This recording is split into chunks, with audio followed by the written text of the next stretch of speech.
नमस्ते प्यारे विद्यार्थियों, मेरे ऑनलाइन यूट्यूब चैनल पे आपका स्वागत और अभिनंदन। आज हम बात करेंगे कक्षा 10 के लेसन नंबर फर्स्ट,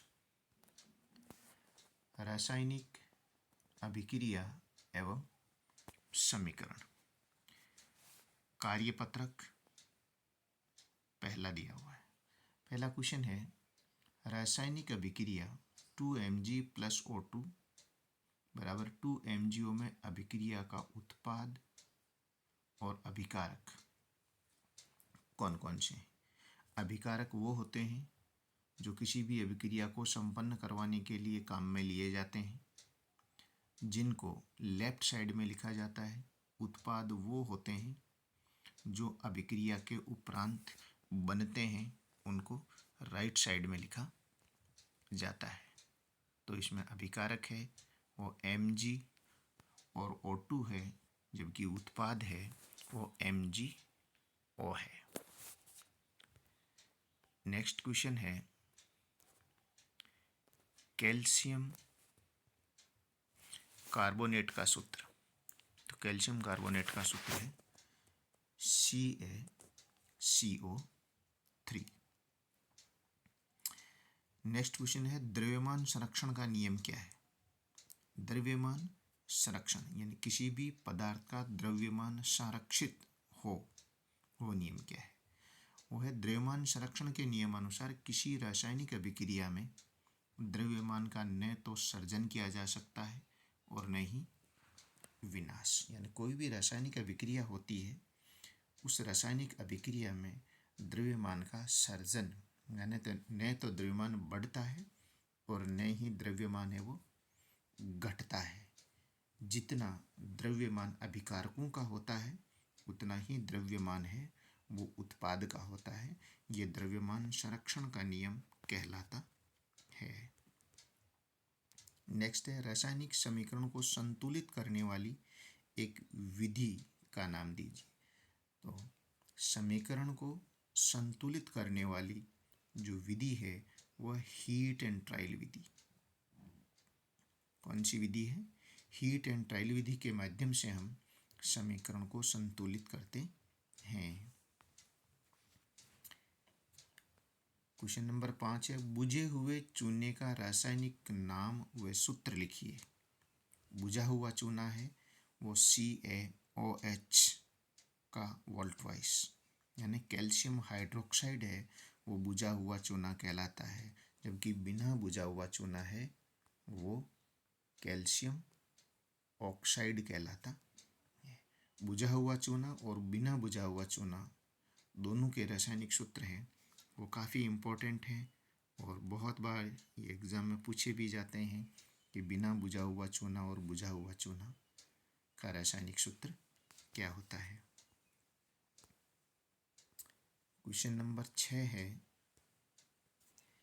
निम्न समीकरण कौन सी अभिक्रिया का प्रकार है। CuSO4 यानी कैल्शियम सल्फेट प्लस Zn बराबर ZnSO4 प्लस Cu। तो कौन सी अभिक्रिया का एग्जाम्पल दिया हुआ है ये देखिए। CuSO4 कॉपर है वो सल्फर के साथ मिलकर के एक यौगिक का निर्माण कर रहा है, ठीक है। जब इसकी Zn से अभिक्रिया करवाई जाती है तो Zn है वो क्या करता है, Cu को हटा कर के स्वयं है वो SO4 के साथ संयोजित हो जाता है। तो ये दो चीज़ें निकल कर आती है। एक तो है ये विस्थापन अभिक्रिया, क्यों? क्योंकि Zn है वो Cu का विस्थापन कर देता है।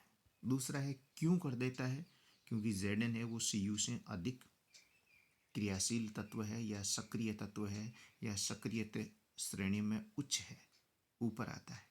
इसीलिए Zn है वो Cu को हटा करके स्वयं है वो ZnSO4 बना लेता है और Cu को विस्थापित कर देता है। इसलिए ये विस्थापन अभिक्रिया का उदाहरण है। नेक्स्ट है द्विविस्थापन अभिक्रिया। द्वि यानी दो, विस्थापन यानी हटाना। एक साथ दो तत्व है या यौगिक हैं या यौगिक का एक समूह है वो एक्सचेंज होता है, हटता है, उसको द्विविस्थापन अभिक्रिया कहते हैं। यहाँ एग्जाम्पल दिया हुआ है Na2SO4 सोडियम सल्फेट का बेरियम क्लोराइड के साथ जब अभिक्रिया करवाई जाती है तो सोडियम है वो सल्फेट के साथ संयोजित है, बी है वो Cl यानी क्लोराइड के साथ संयोजित है। अब Ba वो किसके साथ संयोजित हो जाता है? सल्फेट के साथ, SO4 के साथ, और बेरियम सल्फेट बना लेता है। Na किसके साथ संयोजित हो जाता है? NaCl के साथ संयोजित हो जाता है, तो क्या बना लेता है? NaCl बना लेता है। ये अभिक्रिया द्विविस्थापन अभिक्रिया का उदाहरण है। नेक्स्ट है अभिक्रिया ZnO प्लस C यानी कार्बन बराबर क्या बनता है? Zn प्लस CO में कौन सा अभिकारक उपचयन हो रहा है और कौन सा का अपचयन हो रहा है?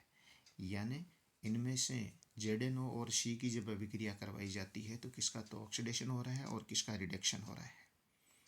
ऑक्सीडेशन यानी उपचयन जिसमें ऑक्सीजन का जुड़ना और हाइड्रोजन का हटना कहलाता है, और अपचयन जिसमें हाइड्रोजन का जुड़ना और ऑक्सीजन का हटना कहलाता है। देखिए इस अभिक्रिया में कार्बन का उपचयन हो रहा है यानी ऑक्सीकरण हो रहा है, यानी कार्बन के साथ ऑक्सीजन जुड़ रही है। कार्बन के साथ क्या हो रहा है? ऑक्सीजन जुड़ रही है, इसलिए कार्बन का उपचयन या ऑक्सीडेशन या ऑक्सीकरण हो रहा है। Zn से ऑक्सीजन हट रही है, इसलिए Zn का अपचयन या रिडक्शन हो रहा है। नेक्स्ट है CuSO4 को Zn के पात्र में नहीं रखा जा सकता है। क्यों? CuSO4 का जो विलयन है उसको जिंक के पात्र में नहीं रखना चाहिए। क्यों नहीं रखना चाहिए? अभी हमने ऊपर पढ़ा था कि जिंक क्या है? ज़्यादा क्रियाशील है। किससे? Cu से। इसलिए Zn क्या करेगा? Cu को हटाएगा और हटा करके SO4 के साथ अभिक्रिया करके ZnSO4 बना लेगा। इसका मतलब है कि नए यौगिक का निर्माण हो जाएगा। जो प्रॉपर यौगिक हमने डाला था CuSO4 वो Zn के पात्र में नहीं रह सकता, क्योंकि वो Zn से अभिक्रिया करके ZnSO4 बना लेता है। अर्थात Zn अधिक क्रियाशील होने के कारण Cu को उसके यौगिक से विस्थापित करके नए यौगिक ZnSO4 का निर्माण कर लेगा। इसलिए CuSO4 को कभी भी Zn के पात्र में नहीं रखना चाहिए। नेक्स्ट क्वेश्चन है लेड नाइट्रेट को गर्म करने पर भूरे रंग का धुआं उत्सर्जित होता है, ये किस गैस का होता है?